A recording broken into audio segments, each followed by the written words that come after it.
So let's jump right into the action with Bayside and Ocean Lakes. This game being played at Ocean Lakes High School in front of nearly 6,000 people. Bayside and the Marlins and Ocean Lakes Dolphins going at it, and early on it's Megan McGee with a 22-yard field goal, getting the Marlins on the board first. Points are a premium when you're playing for first place in your district, Chris, so it's great to see special teams making an impact early. Last year's Beach District champion, the Marlins, fell to the Ocean Lakes Dolphins last year at home, so looking to avenge that loss, going into the halftime break, leading 3-0 at homecoming at Ocean Lakes High School.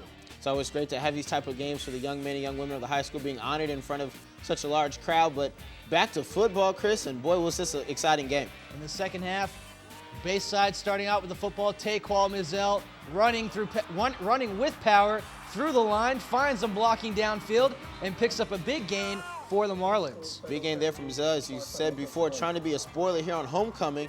See, the punt here was deflected. A great job by the Dolphins to get back there and harass the punter. When Blandon's punt blocked, in Ocean Lakes with momentum, LaFonte Thorogood, the senior starting quarterback, 29-1 as a starter, fakes the handoff, keeps it himself from 14 yards out, dives into the end zone, and Bayside now trailing 6-3 to the Dolphins. It's good to see him back out on the field, Chris. He's been battling some injuries early this season, but a great job by him. He faked out everybody, including the cameraman, on that touchdown run.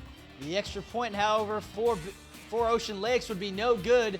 A big miss there. Now the lead 3 points still in the third quarter for the Dolphins. So the great demonstration there by the official. Wide left on that one. So coming back, Stitt will throw it, find a receiver dancing on the sideline, and he will dive for the end zone. It's going to be marked out of bounds, though, but Bayside would have excellent field position from there as Dion Stitt found his receiver down the field. Anthony Cooper with the reception.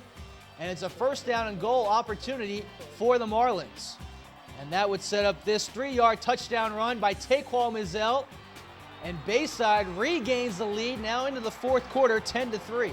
A great 10-6, excuse me, sorry. Not a problem there, Chris. A great run there by Mizell, get into the end zone, and we see the Dolphins now back on the field. Thurgood will look to the right, and he will find a receiver, making a big completion downfield. A catch made by Stephen Brown for the Dolphins. Now Thurgood in the shotgun. Does it himself, up the middle, cuts it left, down the sideline, inside the 20, still going to the 10-yard line, inside the 10 to the 5, and Thurgood would once again call his own number up the middle, and he will score the touchdown for the Dolphins. Thurgood on the night, 142 yards rushing in the 2 touchdowns, and Bayside now trailing once again to the Dolphins. A great run by Thurgood. You saw him run right around the number 4 DB in the country and Demetrius Nicholson and just lead that drive right in for the touchdown. But after an Anthony Cooper 53-yard kickoff return on the ensuing kickoff, Dion Stitt would lead the Bayside Marlins down the field with a 1-yard touchdown run for him. And Megan McGee's extra point would give Bayside the lead 17-13. One final gasp for the Dolphins. Thurgood under pressure, chucks it downfield, looking for an open man. Brown, and out of nowhere comes the safety, Darian Thomas, with the diving interception at the sideline. Let's take another look at it here, Chris. The Dolphins think he's got a chance for this one, but out of nowhere comes the defender, making what may have been a touchdown-saving interception. And a great game played by both these teams. Unfortunately for Ocean Lakes, they come up with the short end of the stick, losing to Bayside 17-13, their first on-field district loss since October of 2007 for the Dolphins. As for Bayside, Taqual Mizell, another great game for him, over 100 yards rushing and a touchdown, and Dion Stitt, a solid effort with a rushing touchdown. Elsewhere in the Beach District, Cox with a big victory over Kempsville, 22-20. Mike DeMasi, 10 carries, 48 yards, and a game-winning touchdown. And in double overtime, those Stallions find a way to get a victory over First Colonial, 34-28. Draquez Lambert leading the area in rushing, 24 carries, another 176 yards, and 3 touchdowns for him. More scores, Salem blanks Princess Anne 46-0. Devontae Walker, 21 carries, 320 yards, 4 touchdowns. And in a stunning upset, Tallwood over Lansdowne 10-7. Andrew Williams with a game-winning 23-yard field goal for the Lions.